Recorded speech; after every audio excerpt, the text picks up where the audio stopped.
Which Invicta FC fighter is dying to try her hand at bare knuckle boxing? The story when we come back. So don't go away.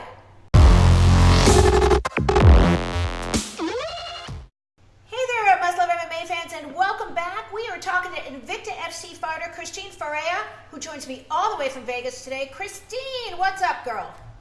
Hey, how you doing? I'm good. I know you're pulled over in your car. You're in between workouts. You're probably starving. And so we're going to get right to it right now. As you know, I am a big poster girl now for this bare knuckle fighting, bare knuckle boxing, whatever you want to call it. And the reason why we connected is that you have an interest in fighting in this new sport, which is really an old sport. Talk to me a little bit about what interests you so much about bare knuckle. It's pure fighting. It's just pure fighting, no gloves, nothing, just going in there and throwing your fists. Pretty much. And I love stand up. There's not going to be any holding, so we're just gonna fight the whole time, which I love. You know, Bec Rawlings was the first female face of the promotion just a few weeks ago, but the story is growing and growing. People really seem to like the sport. And well, I'm not a matchmaker, but how do you think you'd match up against Bec Rawlings? Oh, I'd take her out quick. I already seen her speed. She's not fast, and she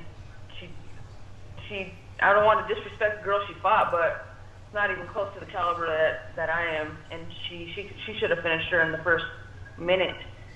So, I mean, if Bec Rawlings, we go toe to toe, she's gonna feel power she's never felt before. It seems to me from your Twitter feed and your Instagram feed, and we're going to take a look at some videos from your Instagram feed because I know you train really hard. I want to talk about that. But it seems to me like you are just ready to go, girl. You'll fight anybody, anywhere, anytime. Is that right? I will. That's right. Yeah, I don't pick my fights. I don't care who you are. We're going to fight. And I have to be that way because people don't want to fight.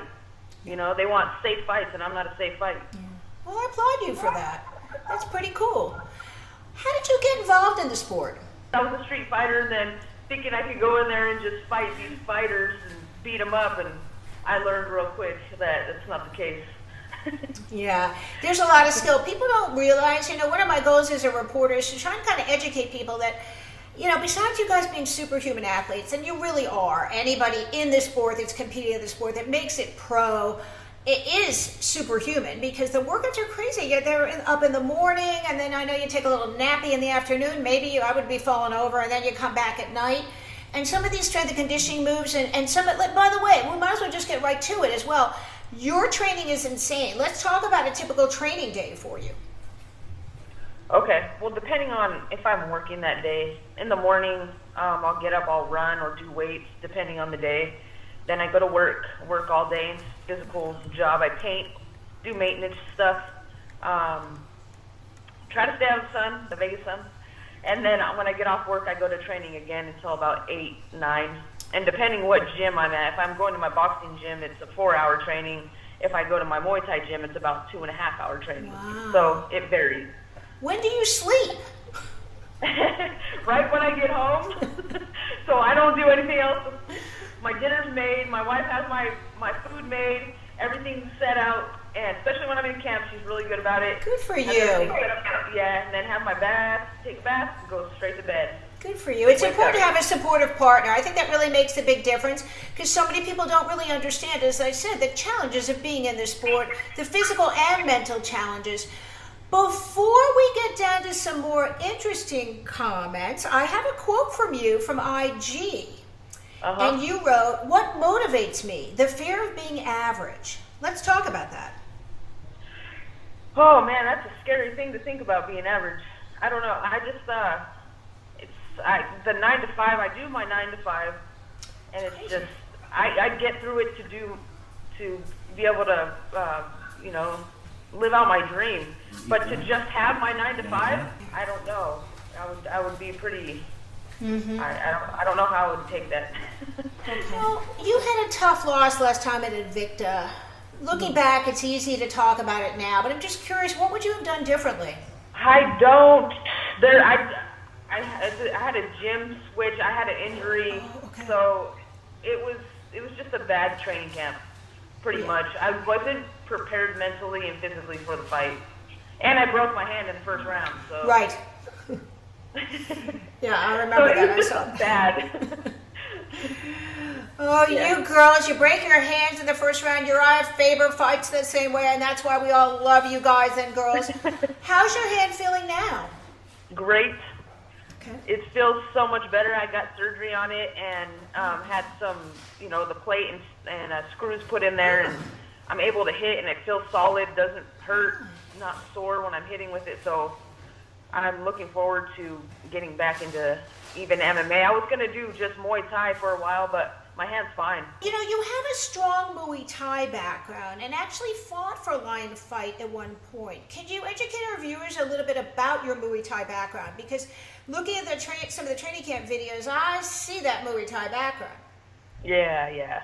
Muay Thai is my passion. I started with Muay Thai. I've been doing Muay Thai nonstop for like 10 years. Wow. I transitioned into MMA because I wasn't getting Muay Thai fights. So I took MMA. So I'm 13-0 as an amateur and 1-0 as a pro in Muay Thai. I went pro with Lion Fight. I've had about 4 or 5 or 6 fights with Lion Fight after I was on the smaller shows with amateur, and then I moved up to Lion Fight, and then they made me pro. Good for you. So it was, it's what I love. And where I went wrong too in MMA is I stopped doing my Muay Thai. Interesting. Huh. Yeah, and I started focusing more on the ground. So I that's little tweaks that I'm changing too. So. I want to get back to what you said earlier about your hand, because I think it's important for our viewers to understand the difficulties you might have experienced in that. Talk to me a little bit more about what the challenges were like in the fight, in the moment, with your hand broken. Yeah, I knew I hit, I thought I hit wrong. I didn't know it was broken. Oh, wow. Yeah, I didn't know it was broke. I just thought, I hit wrong, and it hurt a little bit, because, you hit in there, it hurts. Like, you're hitting and you feel it, especially with those gloves. So I just okay, I hit wrong, or I landed wrong. And then when I was punching her, I noticed that there was no power on it. Oh, so I think I was just, maybe subconsciously, I was pulling back. Okay. Because I was landing the right hand, trying to land the right hand. She was just walking right through it. So, and usually that doesn't happen for me. So, she's a tough girl though. I didn't know it was broke, to be honest. So I kept throwing it. Like the second round, I rewatched my fight. I wasn't throwing it, but then in the third round, I was trying to throw it again, and I could just see that it wasn't doing any damage. How do you like to spend your free time? It doesn't sound like you got much of it. No, I don't have free time. But when we do, my wife likes to go to the river in Laughlin. She's very understanding, lets me sleep all the time and doesn't complain.